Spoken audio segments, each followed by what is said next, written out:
నా పేరు డి మాధవరావుని. నేను secondary grade teacher, MTS secondary grade టీచర్గా పనిచేస్తున్నాను. ఎఫ్పిహెచ్ఎస్ మంచిర్యాలలో నేను ఎస్జేటి టీచర్గా పనిచేస్తున్నాను. ఈరోజు మనం తెలుగు పాఠం ఒకటి నేర్చుకోబోతున్నాం. తెలుగు పాఠం, తెలుగులో మనకి చాలా పాఠాలు ఉన్నాయి. ఇందులో అచ్చులు తెలుసు కదా. అచ్చులు అంటే అచ్చులు, పనులు అని ఉన్నాయి కదా. ఆ నుండి ఆ వరకు వాటిని ఏమంటారు? అచ్చులు. ఆ నుండి ఆ వరకు అచ్చులు అంటారు కదా. ఆ నుండి ఆ వరకు అక్షరాలను అచ్చులు అని అంటారు. అలానే మరి హల్లులు అంటే ఎక్కడి నుంచి ఎక్కడి వరకు ఉంటాయి? హల్లులు అదే అచ్చులు. ఆ నుండి హల్లులు నంబర్ కాదు, ఎక్కడి నుంచి ఎక్కడి వరకు ఉంటాయి హల్లులు. ఇంకెవరికైనా తెలుసు? నాకు తెలుసు కదా. ఆ నుంచి బండిరా వరకు ఉన్నాయి అక్షరాలు. అయితే ఆ నుంచి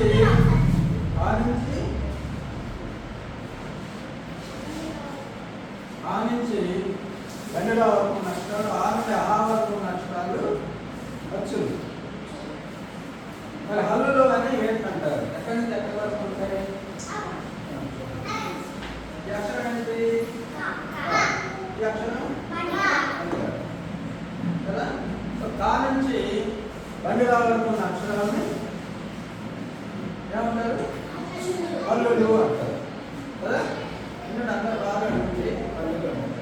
మరి మనకి ఈరోజు ప్రోగ్రామ్ పాఠం చెప్పబోయే పాఠం చిచ్చుబుడ్డి. అయితే ఇప్పుడు ఇందులో హల్లులో ఉండే అక్షరంలో ఉంటుందా? చా అనేది, చా అనే అక్షరం అచ్చులో ఉంటుందా? హల్లులో ఉంటుందా? హల్లులో చా అనేది అక్షరం. ఇది తెలుసు కదా. చా అనే అక్షరంతో మనకి అది హల్లులో ఉంది.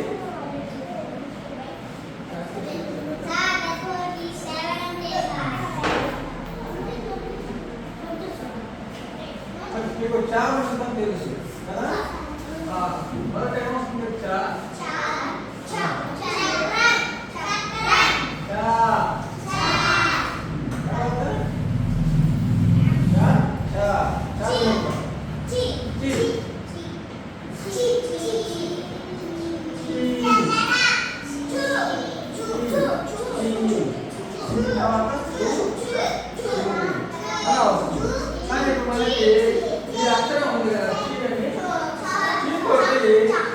అక్షరంతో వచ్చే పండుగ పేరేంటి?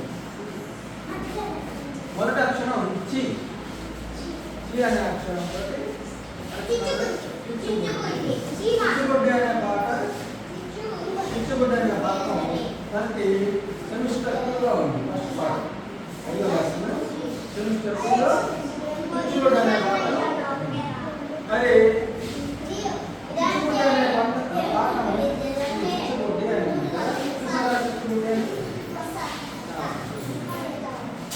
చిచ్చుబుడ్డి అనే పాఠం.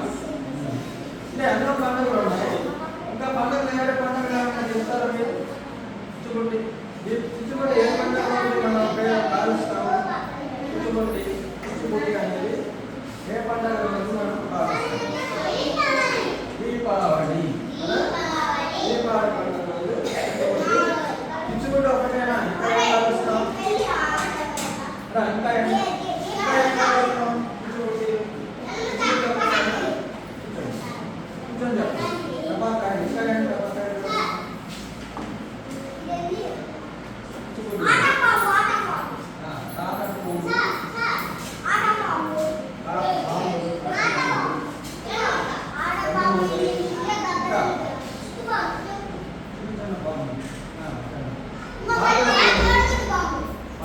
పాములు చెప్తారు కదా. ఇంకా మతాలు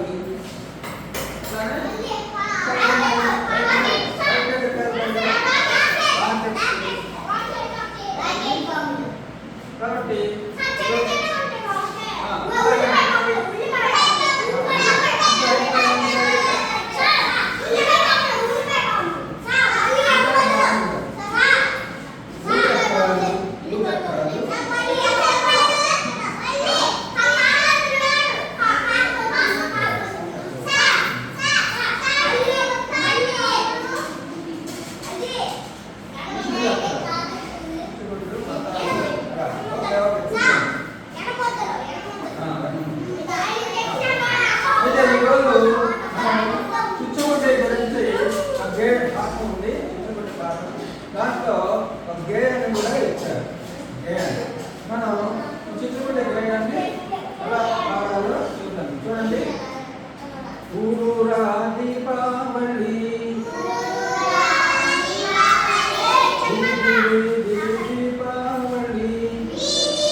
గుమ్మాలకు వేలాడే గుమ్మటాల దీపావళి. గుమ్మాలకు వేలా చేస్తారు. గుమ్మటాల దీపావళి.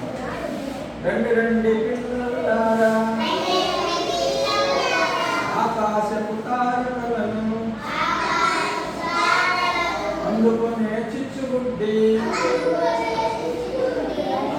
ఇంకా చిచ్చుబుడ్డి ఫ్రెండ్స్ ఆకాశాన్ని ఎందుకే వెళ్తాయని ఎందుకు పెట్టుకున్నారు. పెద్ద పెద్ద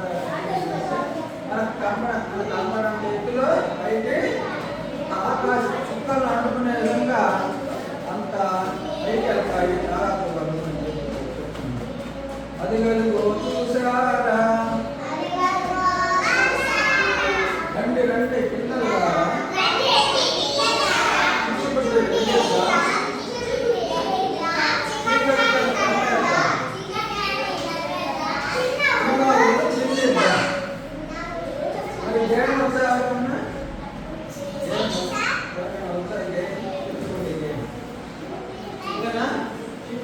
చిన్నవులు చిందిద్దాం. చిచ్చుబుడ్డి గురించి దీపావళి పండుగ గురించి చిచ్చుబుడ్డి ముఖ్యాంశంగా ఈ గేయం మనకి రాశారు. అంటే అన్ని దీపావళి పండుగలో మనం ఏమేం చేస్తాము కదా, దీపాలు ఎలా పెడతాము, ఇలా చిచ్చుబుడ్డి ఇలా ఇతర టపాకాయలు ఎలా ఉపయోగిస్తాము, వాటి గురించి మనకి గేయ రూపంలో మనకి ఇక్కడ పాటలో వివరించారు. ఓకేనా?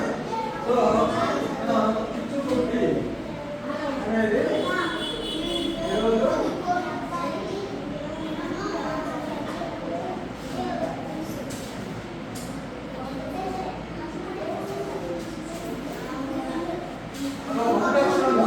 కట్టుకున్నాం కదా. సో చిచ్చుబుడ్డి అంటే పాటని మనం ఈరోజు ఏ రూపంలో చదువుకుంటున్నాం కదా. మరి బొమ్మలో చూసినట్టయితే చూడండి, చూసారా ఇక్కడ ఇచ్చినటువంటి పిక్చర్లో చూసారా కాకర ఒత్తులు ఎలా కాలుస్తున్నారు చూడండి. కాకర పోతులు ఇంకా కాకర పోతులు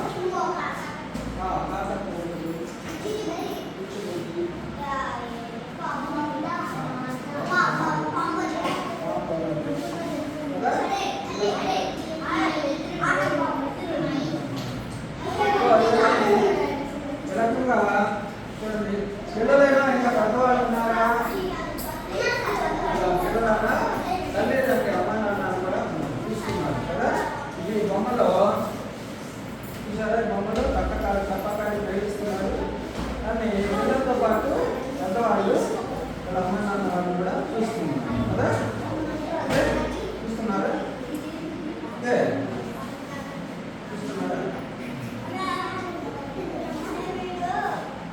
మరి ఇందులో జాబుకున్న అక్షరం ఏంటి చెప్పండి ఒకసారి. జాబుకున్న అక్షరం ఇందులో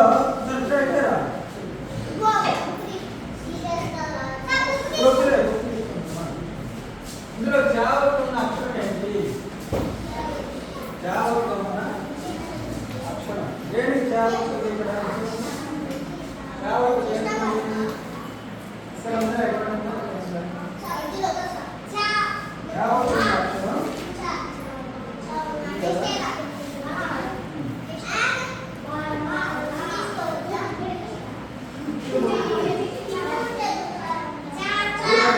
ఎక్కడ ఉన్నట్టు శక్తి చేస్తాం. జాబుకున్న అక్షరాన్ని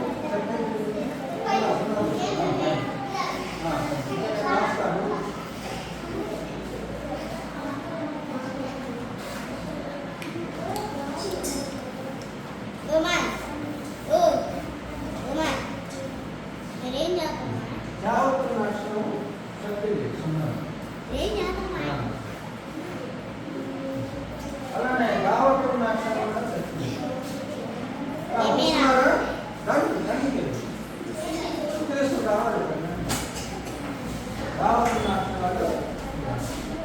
పేజీ నంబర్ 1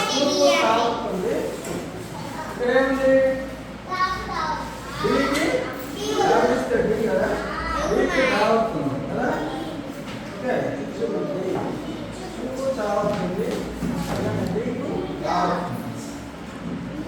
మరి ఇలాంటి పదాలు కొన్ని చదువుకుందాం. ఫర్ ఎగ్జాంపుల్ ఇక్కడ గడ్డి మోపు అని ఉందనుకోండి.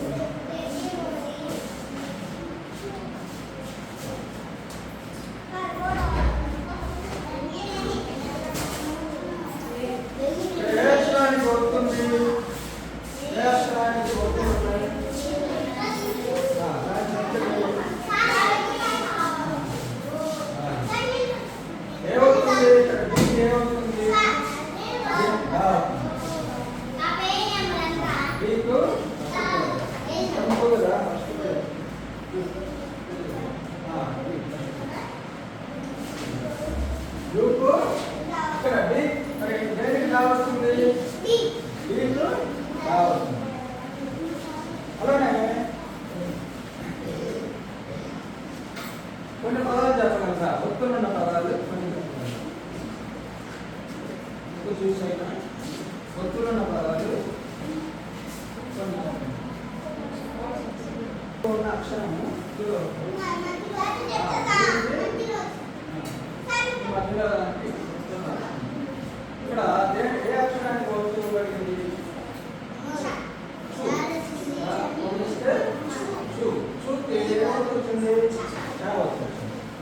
పిచ్చుక అలానే పిచ్చన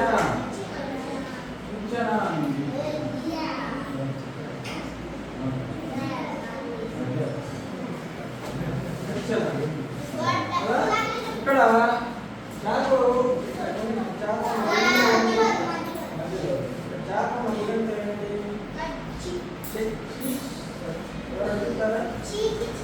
పిచ్చన అది ఏంటి అక్షరం? ఈ అక్షరం పిచ్చన అన్నారు కదా. అవుతుంది కదా. సో దీన్ని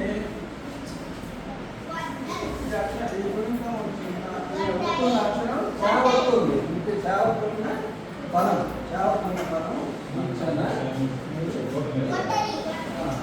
ఒకటి గొడ్డలి అని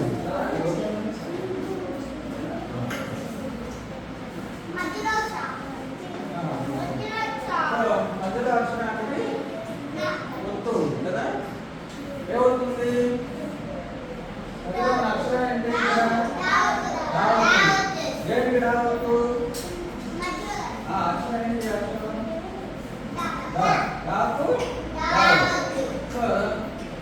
రావుతుంది. మనం సక్సెస్ చేసాం.